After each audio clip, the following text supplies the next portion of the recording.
आम निरंजन पण्डा शिखाई जे लोकंर साहाय्य कर खंडा छुआल सिंह पंचायत पीएस मेंबर मो स्त्री थे मुझ प्रतिनिधि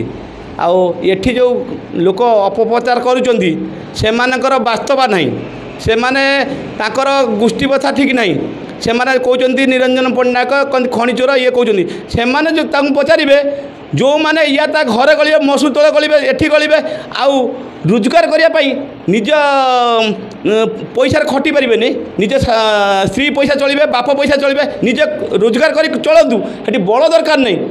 ये आमर भल पाइबा अच्छी निरंजन पट्टनायक आउ जो लोग कहते जे निरंजन पट्टनायक किसी करूनी ये स्कूल अच्छी निरंजन पट्टनायक जमी अच्छी सबू अच्छी आ स्कूल भी करी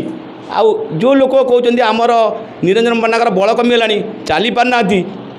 देखु ये बम फुटेबा दादागिरी करवा कौ लोकर खराब प्रकृतिर लोक मैंने ये कम करती आम सेमती नहीं सब समाधान कर आमको जन लोक सेवा कले आम कतिक आसबे टंका पैसा किसी दरकार नहीं आम लोक भल मंदर ठिया